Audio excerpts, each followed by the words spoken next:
안녕하세요. 저는 오늘 사회를 맡은 국립현대미술관 건축 큐레이터 정다영이라고 합니다.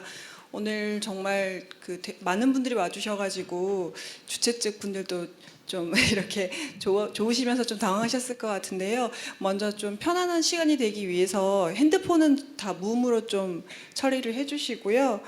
오늘 행사 그러면 시작하도록 하겠습니다. 인문예술 콘서트 오늘 계속 진행해서 몇 번 와보신 분들 알겠지만은 이 자리는 보시는 것처럼 인문에 대해서 오늘날 예술의 전선에 대해서 아주 만나고 싶은 중요한 분들을 저희가 모셔서 이야기 형식으로 풀어가는 토크 콘서트인데요.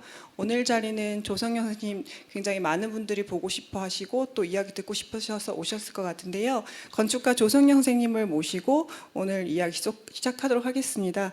그러면 선생님 모시고 바로 간단하게 소개를 하고 오늘 토크 시작하도록 하겠습니다. 선생님 자리.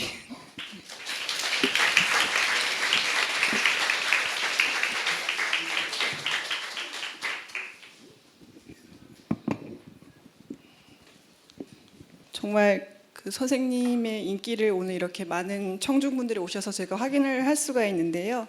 선생님에 대해서 제가 간단히 소개해 드리면 다들 너무나 잘 아시겠지만 현재 건축가이면서 또 이제 학생들을 가르치고 계신데요. 조성영 도시건축의 대표이시자 그리고 현재 성균관대학교 건축도시 설계원에서 학생들을 가르치고 계십니다.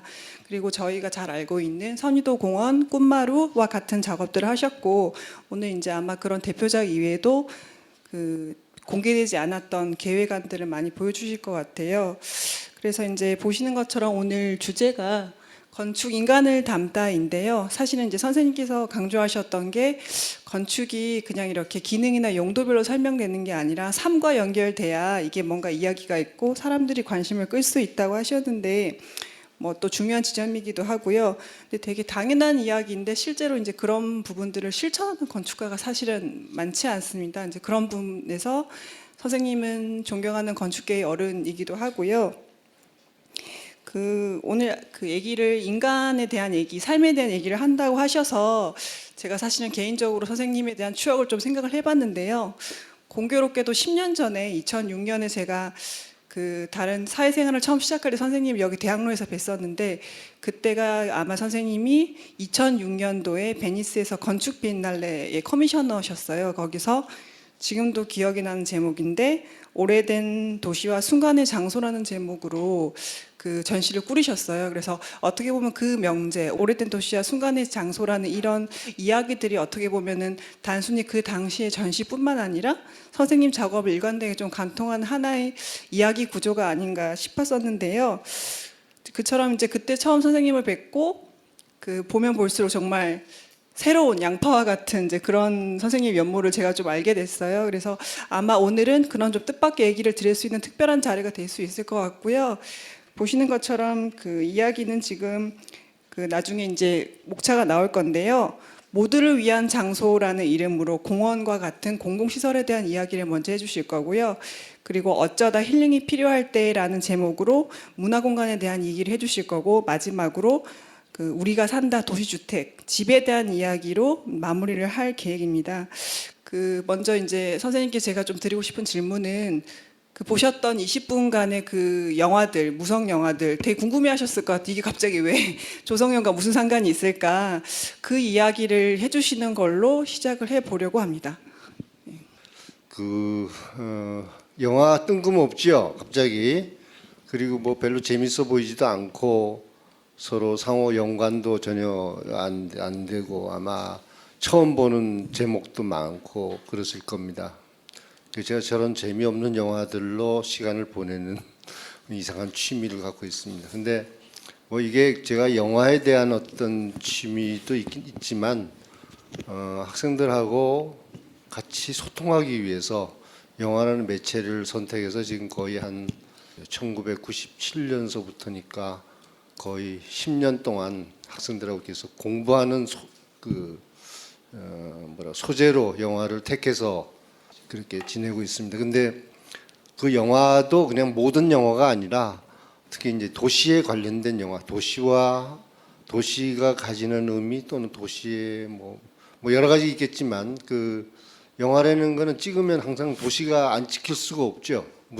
어떤 소재로 찍든 간에 도시가 등장하는데 그 도시가 그 영화에서 어떻게 다뤄지고 어떤 메시지를 전달하는가. 제가 궁금한 건 그거고요.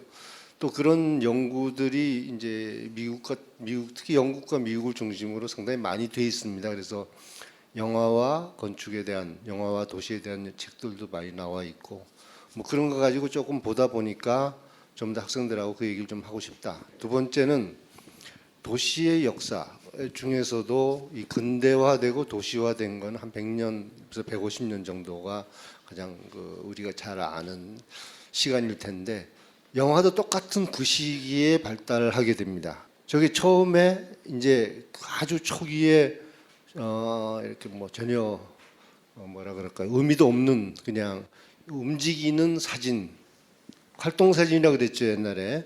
뭐 그런 수준이었다가 드디어 이 매체를 가지고 뭔가 메시지를 전달할 수 있겠다라고 시작하면서 사람들이 궁리할 때 그때 무렵의 영화들입니다. 특히 1920년대는 엄청나게 많은 영화가 쏟아져 나오고 굉장히 좋은 영화, 지금 봐도 좋은 영화들이 있습니다. 혹시 여러분들이 나중에 이 영화 제가 이 리스트를 준비하면서 한 거의 7, 80개를 준비를 했는데 그중에서 1분만 조금 보여드린 거고요. 리스트를 아마 여기 나중에 올려놓는다 그러니까 혹시 관심 있으시면 유튜브 찾으면 다 나와요. 요새 세상이 좋아서 유튜브에 웬만한 건 다 실려 있는데 물론 이제 좀 부실한 것도 많이 있지만 여러분 잘 고르면 자료를 찾으실 수 있을 겁니다. 좀 얘기가 좀 길어졌는데요. 특히 20세기의 유럽의 도시가 어떻게 커지고 또 변화했고 또 거기서 무엇이 큰 문제가 됐었는가. 특히 유럽은 두 번의 큰 세계 대전을 치르잖아요. 독일을 중심으로 해서. 근데 그런 부분들을 우리가 단순한 역사가 아니라 영화를 통해서 보면 훨씬 더 이해하기 쉽고 지금의 우리와 지금의 현재의 우리와 비교해서 보는데 굉장히 좀 좋다고 생각합니다. 그런 의미에서 저 시각적인 자료니까 여러분들도 관심을 가지면 좋은 영화들을 만날 수 있습니다. 그리고 그런 거에 아주 굉장히 이렇게 열심을 하는 유명한 영화 감독들도 굉장히 많이 있습니다. 오늘 얘기 중간중간에 혹시 관련 있으면 말씀을 드리겠습니다.